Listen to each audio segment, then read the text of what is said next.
दोस्तों आज के इस वीडियो में हम बात करेंगे एक सैलरीड पर्सन कैसे खुद अपनी ITR one step by step file कर सकता है। साथ ही साथ बात करेंगे अगर आपका टैक्स कट गया है, टीडीएस कट गया है तो उसको कैसे रिफंड क्लेम करना है। पूरी जानकारी आपको इस वीडियो में मिलेगी।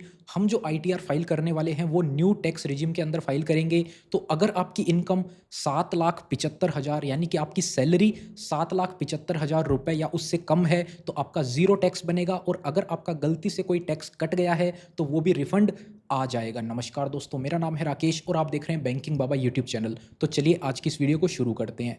देखिए, बेसिक स्टेप तो सबको पता होगा, इनकम टैक्स वेबसाइट पे आना है, लॉगिन कर लेना है। अगर नहीं पता है तो फिर भी आपको एक डिस्क्रिप्शन में लिंक मिल जाएगा, उस वीडियो को देख लीजिए क्या क्या आपको फॉलो करना होता है इस पे अकाउंट बनाने के लिए। अकाउंट बनाने के बाद में इस तरह का आपके पास होम पेज आ जाएगा। अगर आपने एक बार आईटीआर फाइल कर रखी है तो आपको पता होगा।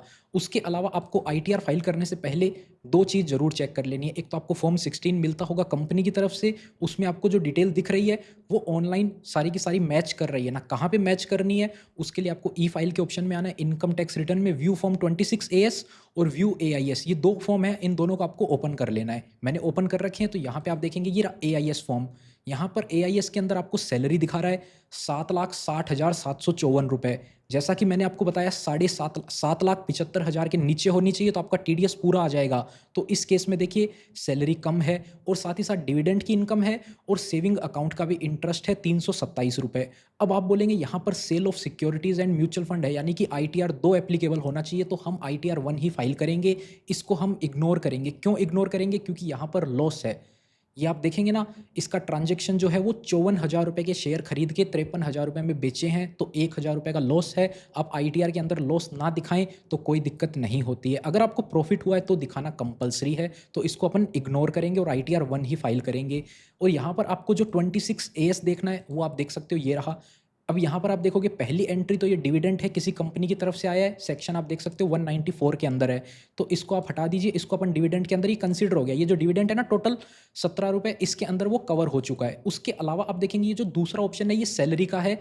7,60,754 सैलरी है, इसमें टीडीएस काट लिया गया है कंपनी की तरफ से 14,935 रुपए का। अब ये टीडीएस क्यों कट गया है? क्योंकि ये जो आईटीआर है न्यू टैक्स रिजिम के अंदर फाइल कर रहे हैं, लेकिन कंपनी ने क्या है कि ओल्ड टैक्स रिजिम के हिसाब से टीडीएस काट लिया है। तो अपन न्यू में फाइल करेंगे और टीडीएस को रिफंड क्लेम करेंगे। ये दोनों चीज़ आपको देख लेनी है, फॉर्म 26 AS, फॉर्म AIS, और इसको आपको अपने फॉर्म 16 से मिला लेना है। मिलाने के बाद में आपको आ जाना है यहाँ पर ई फाइल के सेक्शन में, इनकम टैक्स रिटर्न, और यहाँ से आपको फाइल इनकम टैक्स रिटर्न पे क्लिक करना है। यहाँ से आपको सबसे पहला ऑप्शन सेलेक्ट कर लेना है 25-26 फाइनेंशियल ईयर 24-25 को ही 25-26 असेसमेंट ईयर बोलते हैं, उसकी अपन आईटीआर फाइल कर रहे हैं।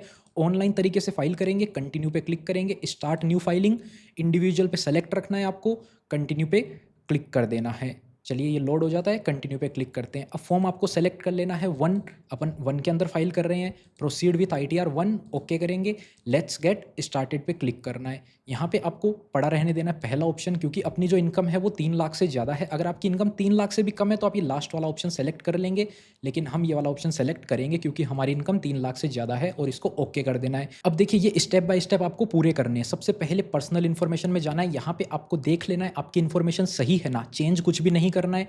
आपको नीचे आ जाना है। नीचे आएंगे, यहाँ पर देखिए नेचर ऑफ एम्प्लॉयमेंट में जिस टाइप का आपका एम्प्लॉयमेंट है वो सेलेक्ट कर लेना है। हमारे केस में सेंट्रल गवर्नमेंट एम्प्लॉय है तो सेंट्रल गवर्नमेंट हमने सेलेक्ट कर लिया है। फाइलिंग सेक्शन के अंदर आपको ये वाला पहला ऑप्शन सेलेक्ट रखना है। अगर आपसे आईटीआर फाइल करते टाइम कोई गलती हो गई, आपने ई वेरीफाई कर दिया, सबमिट कर दिया, फिर आपको चेंज करना है तो आप रिवाइज रिटर्न फाइल कर सकते हो। ये वाला ऑप्शन सेलेक्ट करेंगे और पहले जो आपने आईटीआर फाइल करी है ना उसका एक्नॉलेजमेंट नंबर यहाँ डाल देंगे और उसकी डेट डाल देंगे, और आप आगे कंटिन्यू कर सकते हैं। वरना आपको सिंपल ये वाला ऑप्शन रखना है। अगर आप पहली बार फाइल कर रहे हैं, इस साल की रिटर्न आपने गलत फाइल कर दी, तो ये रिवाइज करने के लिए ऑप्शन है, वरना आपको यही ऑप्शन रखना है। इसके बाद में आपको इधर नो वाले ऑप्शन पे सेलेक्ट रखना है। जैसा कि मैंने आपको बताया था न्यू टैक्स रिजिम के अंदर आईटीआर फाइल करेंगे, तो क्या आप न्यू से ऑप्ट आउट करना चाहते हो? नहीं, हमें न्यू में ही फाइल करनी है, तो नो पे अपन रखेंगे। बैंक डिटेल आपको ऐड करके रखनी है जिसमें आपका पैसा रिफंड आएगा, और उसके बाद आपको कन्फर्म पे क्लिक कर देना है। पहला ऑप्शन कंप्लीट हो गया। ग्रोस टोटल इनकम का ऑप्शन है सेकंड। यहाँ पर आपको आना है, सैलरी में जाना है, आपको सैलरी की फिगर डालनी है। जैसा कि मैंने आपको बताया था, यहाँ पर आप देखेंगे कंप्लायंस पोर्टल, इधर से आपको 7,60,754 रुपए की सैलरी डालनी है। तो 7,60,754 रुपए की अपन ने सैलरी डाल दी। इस वाले ऑप्शन में ही पूरा डाल देना है बस। और कुछ नहीं छेड़ना है। 75,000 रुपये की आपको स्टैंडर्ड डिडक्शन मिल जाएगी। जैसा कि आप देखेंगे 6,85,000 अपनी इनकम हो गई, सेव कर देना है। सैलरी वाला ऑप्शन कंप्लीट। इसके अलावा अपनी डिविडेंड से इनकम थी 17 रुपये की, तो अदर सोर्सेस में आना है आपको। यहाँ पर आप डिविडेंड देखेंगे 6 रुपये दिखा रहा है, लेकिन अपनी कितनी है 17 रुपये, तो इसको एडिट करना है और यहाँ पे आपको 17 रुपये डाल देना है। सारी की सारी जो है वो आपको पहले वाले ऑप्शन में ही डाल देनी है। यहाँ पर आपको डेट वाइज अलग अलग डालनी होती है, लेकिन अगर आपका छोटा मोटा अमाउंट है तो पहले वाले ऑप्शन में ही डाल दें, कोई ज़्यादा माथापच्ची ना करें। अगर आपके पास अवेलेबल है बाइफर्केशन, 15 जून तक आपको कितना डिविडेंड मिला, 16 जून से 15 सितंबर तक कितना मिला, आप अलग अलग डालना चाहें डाल सकते हैं, गलती नहीं करनी है। अगर आपको कन्फ्यूजन है तो सारा पहले वाले में डाल दो, सेव कर दो। डिविडेंड इनकम हो गई, सैलरी हो गई। इसके अलावा सेविंग अकाउंट का इंटरेस्ट था, कितना था 327 रुपये, तो 327 रुपये अपने को अदर सोर्सेज में ये भी डाल देना है। सेविंग अकाउंट आप देखेंगे 108 रुपये लिखा हुआ है, तो यहाँ पर आपको टिक करना है और इसको एडिट करके 327 रुपये बना देना है। 327 बना दिया, ये हो गया कंप्लीट, सेव। सैलरी डाल दी, डिविडेंड डाल दिया, सेविंग अकाउंट का इंटरेस्ट डाल दिया। ये 3 ही इनकम थी।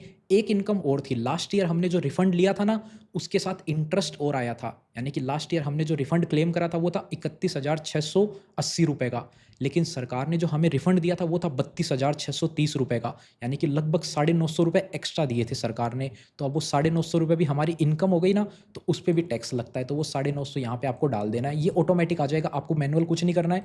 948 रुपये ऑटोमेटिक आ जाएगा, इसमें आपको छेड़ना बिल्कुल भी नहीं है, ऑटोमेटिक आएगा। बाकी चीज़ें गलत आ सकती है, लेकिन interest from income tax refund 100% हमेशा सही आएगा।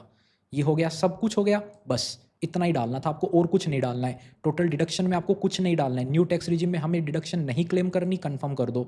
टैक्स पेड में यहाँ पर आपके टीडीएस की डिटेल आ जाएगी। जैसा कि आप देख सकते हो 14,935 रुपये था, तो 14,935 ही आ रहा है यहाँ पर। ये देखेंगे आप 14,935 आ रहा है, तो आपको यहाँ पे भी कुछ नहीं छेड़ना है, बस ये वेरीफाई कर लेना है। अगर कम आ रहा है ना, तो इसको एडिट करके आपको सही कर देना है। यहाँ पे एडिट करेंगे ना, वो फिगर आपको चेंज कर देनी है। अगर सही आ रहा है तो कुछ नहीं करना, कंफर्म कर देना है बस। ये हो गया कंप्लीट। वेरीफाई होगा टैक्स लाइबिलिटी। टैक्स लाइबिलिटी आप देख सकते हो 6,87,046 की इनकम पे आपको जो है वो टैक्स लाइबिलिटी बनती है 19,353, लेकिन उतने की ही आपको रिबेट मिल जाती है 87A के अंदर। तो आपकी कंप्लीट जो टोटल टैक्स लाइबिलिटी है वो जीरो हो जाती है। ये आप देख सकते हैं, सारे स्टेप हो गए। Proceed to verification. You are eligible for a refund of 14,940 रुपये। जितना अपना टीडीएस कटा है पूरा का पूरा अपने को रिफंड मिल जाएगा। प्रीव्यू एंड सबमिट यहाँ पे टिक करना है। यहाँ पे आपको अपने प्लेस का नाम डाल देना है और आपको यहाँ पे प्रोसीड टू वैलिडेट पे क्लिक कर देना है। यहाँ पे क्लिक करने के बाद आप देखेंगे वैलिडेशन सक्सेसफुल। अगर कोई एरर होएगा तो यहाँ पर दिखा दिया जाएगा और हाइपर लिंक लगा हुआ होगा, उस पर क्लिक करते ही आपको उस स्टेप पे ले जाएगा जहाँ पर भी वो एरर। आप इसको ध्यान से पढ़ के करेंगे तो आपको समझ में आ जाएगा। अगर आपको नहीं समझ में आ रहा है तो इस वीडियो में कमेंट कर दो आपको क्या एरर आ रहा है, या फिर आपको कोई भी दिक्कत है ITR फाइल करने से रिलेटेड, हमसे फाइल करवानी है अपनी ITR, तो डिस्क्रिप्शन में लिंक मिलेगा या स्क्रीन पर नंबर दिख रहे हैं, उस पर आप कॉन्टैक्ट करके हमसे अपनी ITR फाइल करवाना चाहें तो करवा सकते हैं।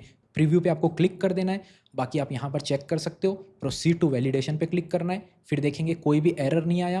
Proceed to verification, e verify now करेंगे और OTP के थ्रू आपको सबमिट कर देना है। आधार OTP के थ्रू आप सबमिट कर देंगे, आपकी ITR कंप्लीटली फाइल हो जाएगी। अगर आपके पास आधार OTP इंस्टेंट अवेलेबल नहीं है या आधार OTP का आपको डर है कि नहीं आएगा, लेट आता है, तो ई वेरीफाई लेटर करके आपको सबमिट कर देना है। जैसे ही आप सबमिट करेंगे आपकी ITR सबमिट हो जाएगी। प्रोसीड करेंगे। अब यहाँ पर आप ई वेरीफाई वाले ऑप्शन में जाएंगे, इनकम टैक्स रिटर्न ई वेरीफाई, यहाँ से आप जाएंगे, ई वेरीफाई का आपको ऑप्शन मिलेगा, इधर से आप कर सकते हैं दोबारा से आके। ये आधार OTP का ऑप्शन कंटिन्यू करेंगे और आपके मोबाइल पर आधार OTP भेजा जाएगा, उससे आप इसको सबमिट कर देंगे।